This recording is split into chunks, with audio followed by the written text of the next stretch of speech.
Hello, TikTok Live. Let's see who comes on.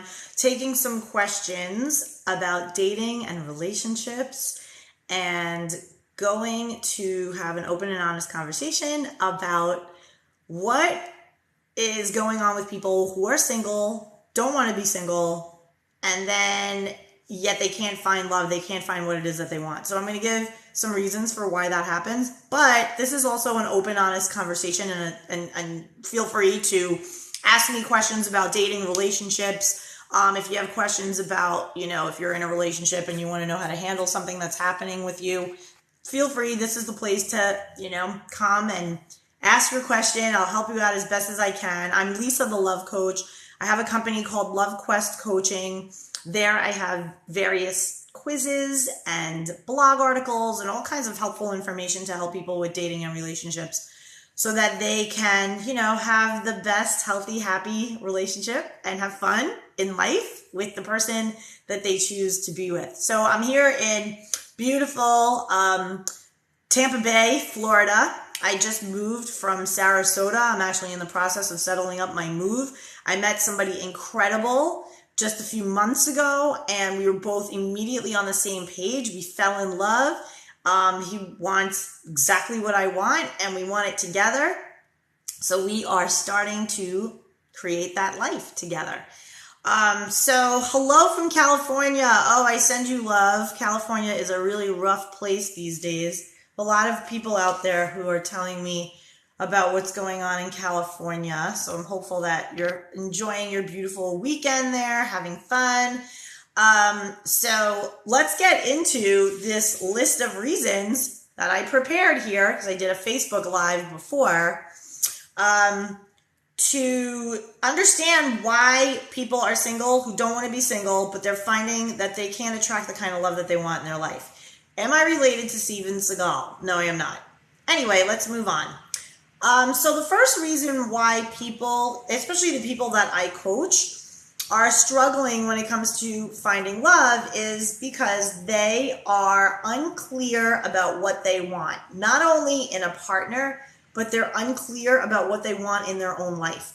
So you have people kind of floating around lost. They don't know what they want for their own lives. They're not happy in their lives. They might not like their job, or they might not like where they live, and they're not thriving in life. And so they're looking outside into somebody else, hopefully, to fulfill them. And that is a trap. That is never the way to approach relationships. Hi, Tracy. Happy Sunday to you too. Happy you found me. So it's very important for you to get clear on what you want for your life. Start working towards making that happen. In doing so, it will raise your energetic vibration, making you very attractive to people, other people. You'll start meeting new friends, new opportunities will start coming to you, and in that happy vibe, you'll meet somebody amazing. The other thing that people are unclear about is they're also not clear about what they want in a partner. If you're not clear about what you want in a partner, and I mean detailed, get super, super detailed. Because people get confused in that they say, there isn't anybody good out there. But how many people are you looking for? You're only looking for the one. So I always would say to people, you're not interested in the masses. You're not interested in 50 people. You're interested in your person, your one person. So get very, very specific and clear as to who is that person. Who is your dream girl? Who is your ideal guy? What are their values? Look at every bucket from their career, their profession. What are certain professions that they might have? Get really super, super specific. My son is sitting next to me and recognized your voice and said, Mom, is that Lisa Concepcion? That's awesome. Regards to you and your son. That's great. So this is the thing. I always tell people that I coach to do this fun little exercise, and it really works magic. It's a great manifestation tool. And you basically write down like every quality that you want in your ideal person. It's like the easiest thing to do, and it's fun. Don't worry. Somebody made a comment. Hold on. I want to read this comment. Don't worry if someone likes you for your money, even though they seem to be nice. Okay, I don't know what that means, but hey, money is like air. You breathe it in, it goes out, in and out. A lot of people put a lot of energy on this idea of money, and it typically is people who don't have money.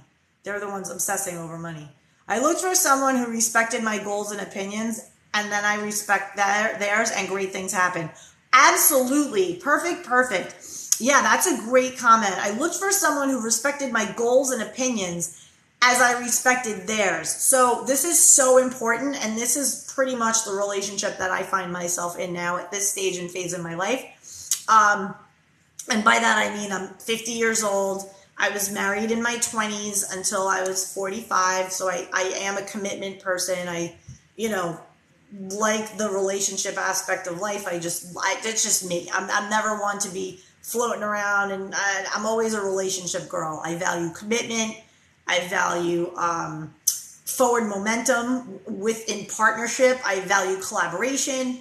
So I find that I'm much more magnetic to relationships. But the key is being in the right relationship, and that begins with being in the right relationship with yourself. And that was the piece that I had to do my work on, and the piece that now I help others do the work with themselves too.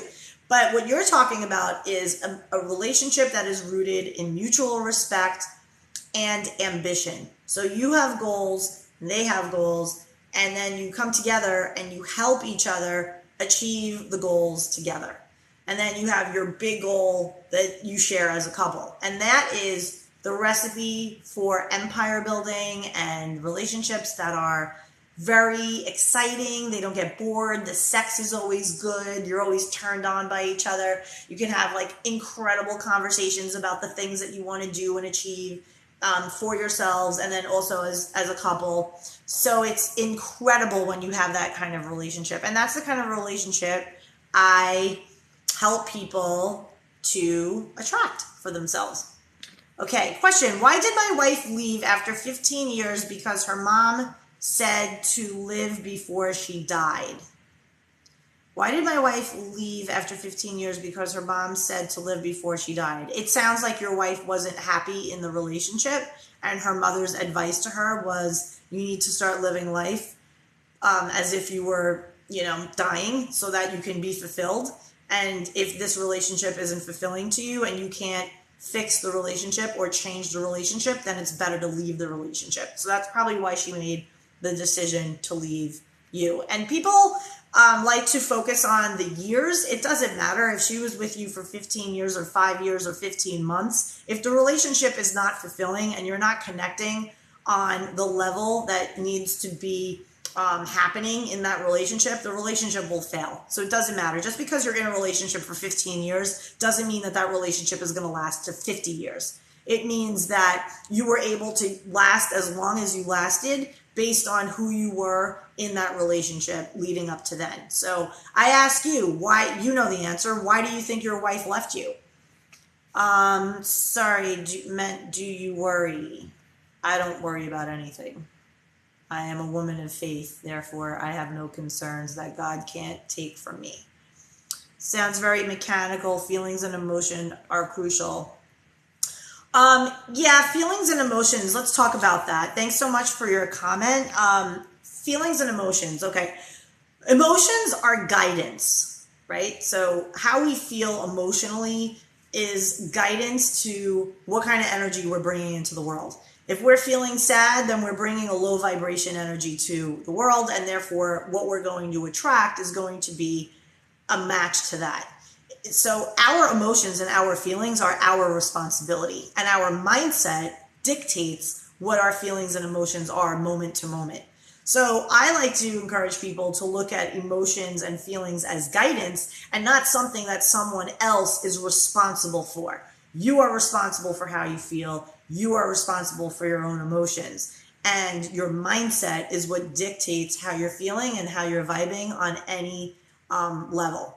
So when you have emotional connection to somebody else, that just simply is another way of saying that you have an attachment to them. So that's a whole other topic too, is emotional attachment, enmeshment. Where we get in trouble is when we are too attached to a person and not attached enough to our faith, and not enough attached to where our true worthiness and our true value comes from. So it is not mechanical. It is about getting your mind focused on what it is that you want so that then you can manifest it, because we're all energetic beings. We're all energy in body form, kind of vibing around and picking up different people, and people are coming in and out of our lives. And that is because our feelings and emotions determine what our energy is, and our energy determines what we attract. So thanks for your comment. Differences in goals and opinions keep us balanced. It works. That's great. It's so great that you found a relationship that works for you, that keeps it exciting. What state are you from? I'm in beautiful Florida. I'm from New York originally, but I moved to Florida 11 years ago. Girl, can you show me how to get a messy bun, please? Mine are always coming out horrible. I think this is the wrong site for you. My feed is not about hair. It's about dating and relationships and personal development. So there are plenty of hair sites out there. If you have a question about dating and relationships, feel free to tell me and I will ask you. The eyes see the physical and the heart sees the emotions. Yes, and both are very important. A mystery, how beauty becomes casual and gets taken for granted. I don't know what that means. How beauty becomes casual and gets, I don't understand that. You're amazing in every way. Be proud of yourself and continue chasing your dreams. Thank you. Very sweet. Wow, you're cute. Thank you. You look impeccable. Thank you. So if anybody has a question on here or a comment other than my appearance, that'd be awesome. I'm just going to continue on with these reasons for why single people find it challenging to meet the person that they truly want to meet. Number 3, they focus on the negative, and when you focus on the negative, you just get more negative. So if you are the type of person that goes out on a date and you're constantly complaining to your friends, oh, there's nobody good out there. I went on a date and the guy was a total dipshit and he was, he didn't have good hygiene. His breath was terrible. He made no money. He's a total loser. Or if you're a guy and you're going, to your guy friends and you're just like, girls are crazy. They're all insane. You're only going to keep attracting more of the same.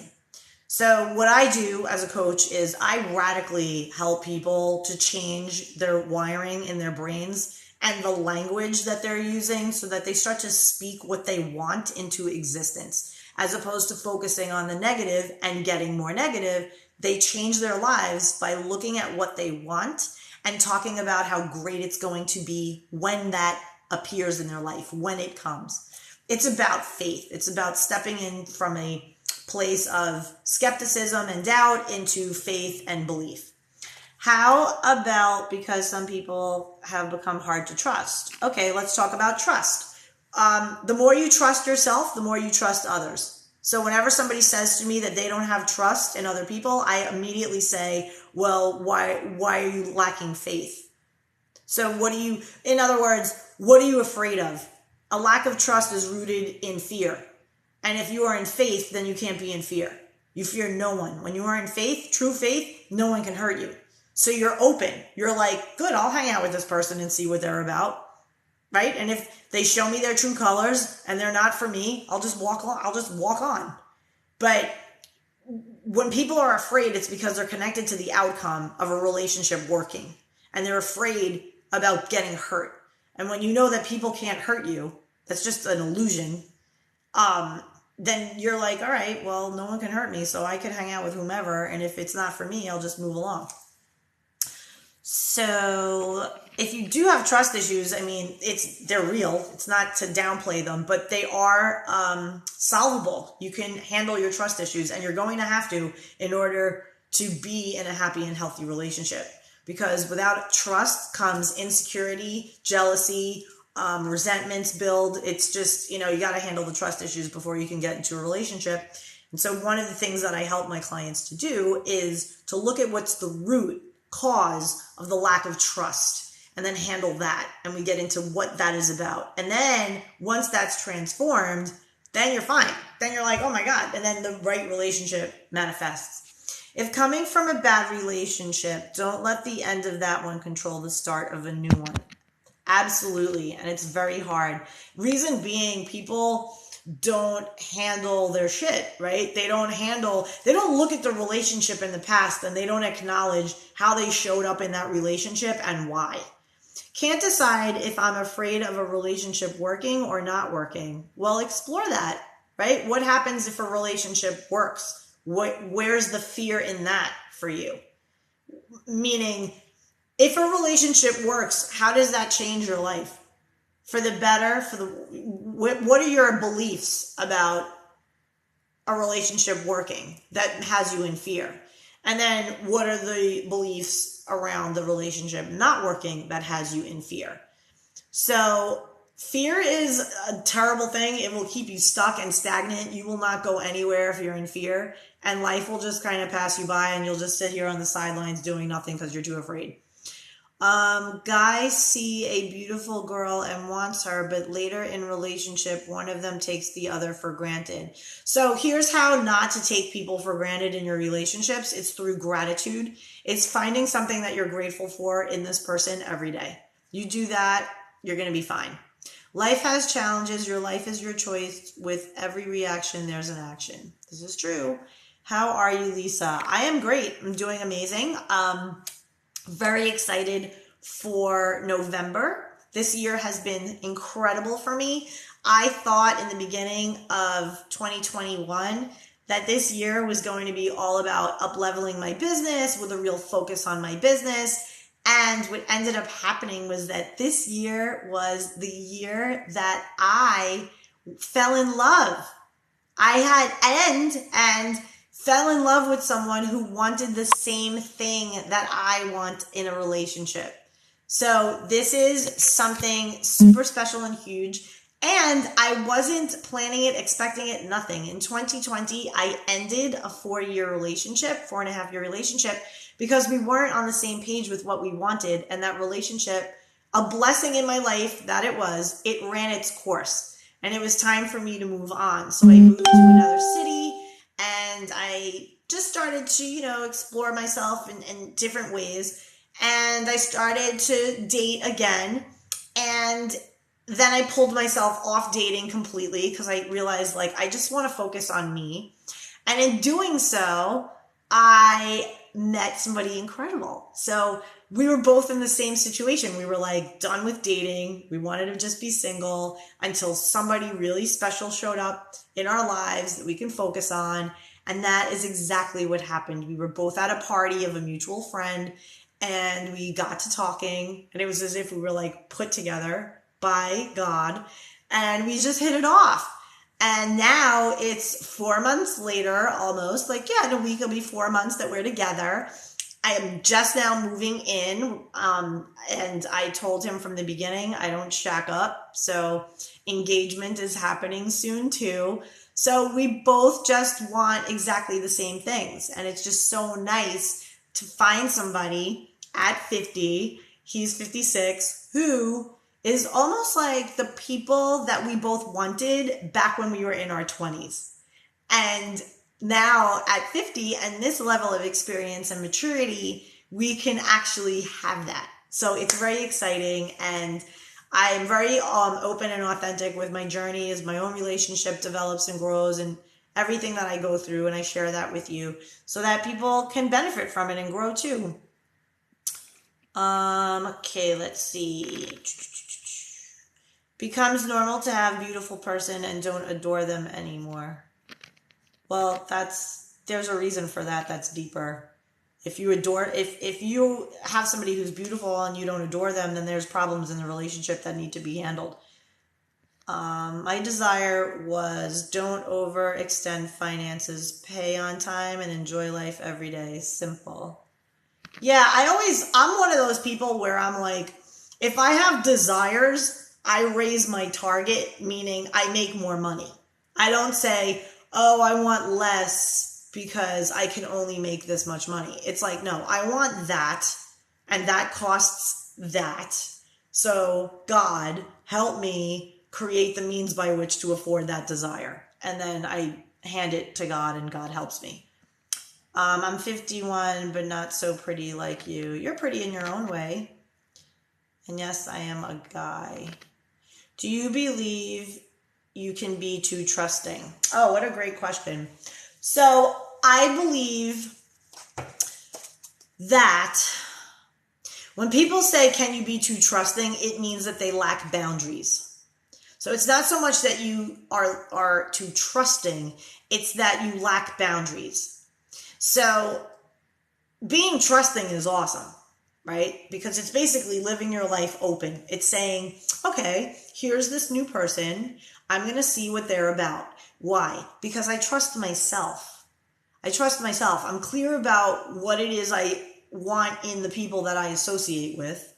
And I'm also very clear that if they don't match my standards, I can move along and not be mean or anything. Just with love and light, have a great life, and I'm on my way.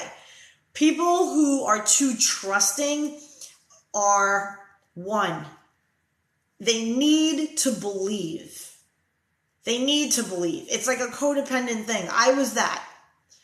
There was a guy running such game on me 6 years ago, this was. Narcissistic sociopath, running game, lying. But I needed to believe his lies. That was more about me. So the work that I had to do was ask myself, this guy was running game. Why did I need to believe his bullshit? What is it in me that needed to believe that? And when I started to look at that, I realized I was codependent. I realized that there was this desire to have validation and approval outside of myself. So these are all the things that I had to handle, because otherwise, if you can't trust yourself, if you can't have standards for yourself and be like, okay, these are the type of people that I associate with, and these are the types of people that I want in my life. And if somebody is showing up shady or disingenuous in any way, but you don't lack the confidence and trust in yourself that you can walk away from these people or speak for yourself and have advocacy for yourself, if you don't trust yourself to do that, you're going to be walked all over like a doormat. So I hope that helped you out. I really think you have to earn a person's trust. That's true. And you do that by opening up to them and by having clear boundaries. So earning somebody's trust is just a way of getting to know them better, asking curious questions, listening. True, if you can't trust yourself, you'll never trust the other person. Exactly. Where are you from, though? I'm from New York, but I live in Miami. I used to live in Miami. Now I live in Tampa Bay. So let's see if they have other questions on here. Otherwise, we will get into the fourth reason why people struggle to find relationships that are happy and healthy and harmonious is they haven't healed. They haven't done the work. They haven't healed. They're looking for people to fulfill them because they don't know how to fulfill themselves. And so they bring their wounds and their dramas to other people, and they get mad and upset when that other person doesn't give them what it is that they want. Because certain things we have to give to ourselves first, such as love, right? A lot of people struggle with self-love. So I want to move to Miami. It's your dream. So here's the thing. I lived in Miami for 10 years. It was one thing when I moved there in 2010. It's completely different now. I moved out last year. It's horrible there now. It's trashy, awful. I would definitely not recommend moving to Miami. It's a very crappy city and the people there suck. So let's keep moving. Love is easier to find when you're not looking for it, in my opinion. Oh my gosh, absolutely. Like when you're just being loving of yourself and you're just out and about, committed to having the best time, your best life, enjoying your friends, enjoying your family, going where you feel most interested and called to go. That's when you show up like I did at some party for a friend of mine, and I met the guy that is like gonna marry me now. Like we're full on together as a couple, and this was just a few months ago. Had a whole other life, a whole other thing going on, thinking like, okay, this is gonna be all about my business. My whole life, in 2021 is going to be about, handling my business. And meanwhile, it was all about me. It was about me stepping into yet another deeper, feminine version of myself, more receiving from a man, because I had a vision for the kind of life I wanted to live, the kind of man I wanted. And I had to also become that woman who could be a match to that kind of man. And I did it. And here I am. And I'm loving it. So, it's just a really important thing for you to get clear on where you want to live, how you want to live, what you want to do with your life, what fulfills you, what makes you happy, and then do that. And then in the pursuit of that, you will meet somebody amazing, amazing. Typically the people who struggle with not finding love in relationship they're people that aren't happy in their lives. Like they're not going for anything. They're just kind of waking up, going to work, living their life. They're very like, I don't like my friends. I don't really do anything. And they expect that to be something that's attractive to somebody else. Would you date you? I always ask them, would you date you? If you're sitting at a table on a date with you, would you find yourself interesting and exciting to be around? Would you be inspired by you? Because as a life coach, that's the basis for all of it. It's your satisfaction with your own life. So Steven says he's boring. Okay, why are you boring? Who told you that you're boring? Do you believe you're boring? And if so, why? What are you doing in your life that makes you boring? Typically, people who are boring are just existing. They're not doing anything. They're not going for anything. They're just existing. So I would invite you to explore yourself more. What do you like to do for fun? How are you serving in the world? How are you, adding value to the planet? Like, what are you doing to be, to make your mark? You're special, right? Your creator gave you gifts and talents, and they are to be used. And when they are not used, you'll feel a sense of boredom in your life. So we're having this open discussion. I appreciate new people who are jumping on, and I ask you to ask me a question. I'm Lisa, the Love Coach. I specialize in helping type A, success-minded individuals who struggle with dating and relationships to lead happy lives so that they are an energetic match to the love that they want. I was kidding, just been caught in a rut. Okay, great. What is your rut about? So how do you get out of your rut? By creating something new.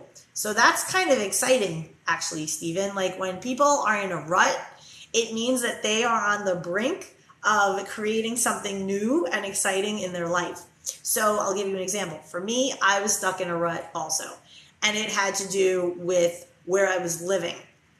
I had outgrown the city that I lived in, and I outgrew the relationship that I was in also. So I left the city and I left the relationship, and I started a whole new chapter of my life, and it has led to nothing but amazing things ever since. So I encourage you to look at your life and say, okay, I'm in a rut. What needs to change? Because you have the power to change whatever it is that has you in a rut. So do it. Go for it. And it doesn't have to be all at once either. You can just do one tiny thing. I had a client who said she was in a rut, and she purged all this old stuff that she had in her house. And she got rid of furniture and all this, and ended up like redesigning her house, and she felt completely different. And she just changed the energy. So, okay, you're in a rut. Cancer diagnosis. Ooh, okay, so you've been diagnosed with cancer, so this becomes your focus, well-being, right? So there's an exercise that you can do, and it's really, I do it all the time. It's like super peaceful, and I had a few clients that I shared this with. So what you do is it's a meditative process. So you lay in your bed, and you close your eyes, and you imagine your cells of your body, and you have bazillions of them. So imagine that you are standing on a stage, and there's a sea of cells, and all of these cells are happy emojis, okay? So like happy face emojis. So you are on this stage, and you see this sea of yellow happy emojis. Those are your cells. They're all happy. But You are their leader. You are their commander. And these cells are trained to do whatever you tell them to do. So your job for these cells, all these happy bazillion cells, is to find the angry emojis, those cells that are angry, the red angry emoji cells. And there aren't many. They're outnumbered by bazillions and trillions and bazillions. And your job is to every day, twice a day, and even throughout the day, tell these happy cells to knock into these angry cells. And the second they knock into them, they go away. And that is how you are going to cure yourself of cancer. That is how you're going to cure yourself from any illness that you have. Because illness is your body's message that your thinking is not aligned with what your soul's knowledge of you is. So at your soul level, you are happy, you are harmonious, you are healthy, you are whole. But there is a miswiring between your beliefs in your mind and what is actually true. And that's what invites in disease and illness and cancers and awful things happening in your life. So again, lay in your bed, envision all happy emojis, and you say, on my command, I ask that you knock into all these red angry emojis and make them disappear. So I hope that helps you, and keep me posted. I wish you all health and happiness in your healing journey. I lost my boyfriend of 23 years last month. He passed away and I'm lost. Oh, honey, I'm so sorry for your loss. It's always so hard when you're attached to somebody that you love so much and you have hope and dreams together and a vision of a future together, and then they pass away and that their journey on this planet is no longer for them. So they're called to go to another place, to go to another soulful spirit dimension. But I know this, that love exists still, and that person is now an angel who guides you, and you can be with them in spirit every day still and have peace in that. And yes, I know it completely sucks when they're not here in the physical because you love them, you want to be with them. So what do you think that person who loves you so much, who passed away, would want for you? Do you think that they would want you to be lost? Or did they inspire you to dream and do something exciting with yourself and maybe start a business or travel somewhere or just, maybe move to a new city or just something for you, right? So this person is no longer with you. However, their desire for you to be happy and whole and loved still remains.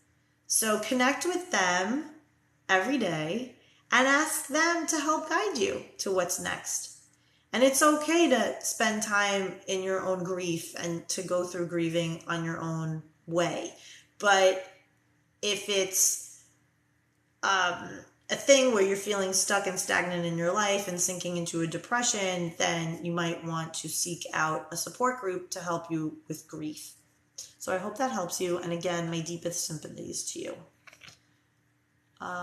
Definitely have tried meditation and positive thoughts. Thank you. Agreed about positivity. Oh my gosh. Yes. Prayers to you, Mr. Steven. And you know what? I'm getting a vibe from here that you are going to kick the shit out of cancer.